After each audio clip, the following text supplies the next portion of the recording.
Hello, how's everybody doing? I guess it's like becoming an every other week thing. I do a video now with the Right Path series. It's not that I don't have anything to say, it's just busy with life. Um, this week on the Right Path, we're gonna talk about being a parent. That one's kind of hard. You know, my son came home today, and he got in trouble at one of the games things. He can't do it for a week because him and his buddy got into it. And, I said, son, it could have been worse. Could have got an ISS, could have got in trouble. Instead of just being told you can't play on a thing, I think Gaga ball or something like that. But, and I asked him, what the conflict was and everything else, and he really wouldn't tell me. He just said, we're having beef. And, my son's a lot like me. I never really told my adopted parent, Shelby, any of the problems that I had as a kid.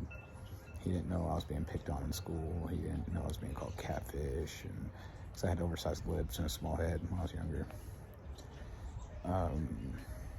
He didn't know all the things that I went through, because I just didn't tell him. I didn't want to bother him. I didn't want to ruin his day. And my son's the same way. He hardly ever tells anybody how he feels. And that comes with having ADHD. My ADHD is actually quite severe. And I try to mask it with my intelligence and try to blend in with everybody else over the years. But for some people, as they get older, their ADHD either goes away or they get control of it. Unfortunately, with me, it's getting worse. And my therapist and my doctor have told me that there is a difference between my bipolar disorder and ADHD, even though some areas are similar. There is a difference. And having ADHD and being bipolar, it's very difficult. I don't think my son's bipolar, and I'm not going to diagnose him as being bipolar. Who am I to diagnose my son? But I do know he has ADHD, and I gotta figure out a way to break through to him and get him to actually talk, and not hold all of it in. Holding everything in and never telling anybody what you truly go through and trying to resolve it yourself sometimes can really blow up in your face.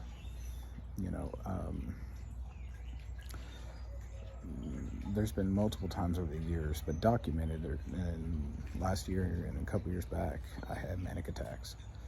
Those are the only documented ones. And I was holding stuff in, that is what it was.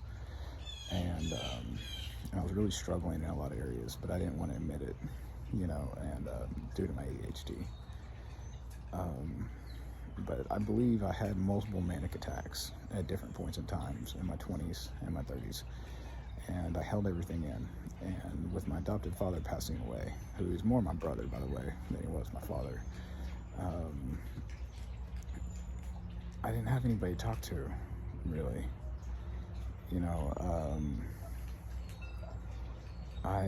One of my manic attacks that I had was towards my adopted mother, Marcy Wayruff.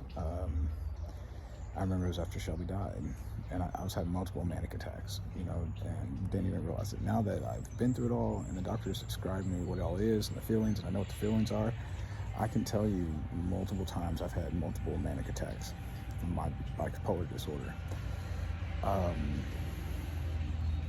But, that's all okay. That's all in the past. At least now I know, and I'm not scared anymore. I mean, I can talk to people freely, and it doesn't bother me at all. Everybody has something wrong with them. I mean, it's just mine aren't really visual, and but I'm gonna always try to be the parent I need to be towards my son, and I hope one day, he feels comfortable enough to actually tell me all the things I know he keeps to himself. I really want to bridge that gap. I don't want to see him to have to hold stuff in like I did for so long, because it will all surface one day.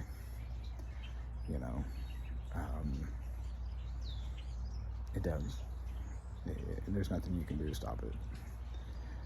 And I don't want him to go through that. I want him to learn coping mechanisms. And who's to say? Richard may get older, and my son, and he may be cured of ADHD. He may not be like his dad. I unfortunately, it's going to get worse as I get older. But that's okay. At least I know what to expect. But maybe he can get control at a young age, and maybe he won't have to suffer from it a long period of time. And I don't suffer, guys. It's just, it'd be better if he didn't have to deal with the level that I do. I think that would be really cool. It's very important to be a good parent and to guide your children. It may not be something medical. You may give them good financial advice or moral advice, but the idea is for your children to be better than you, right? So I feel like I kind of rambled. I'm sorry, but I wanted everybody to have a little bit of depth. But y'all have a great day. And if you're wondering what I keep looking at, it's my son. He's out there burning trash. I'm not crazy. I'm looking off in the distance, all stoic. But have a wonderful day.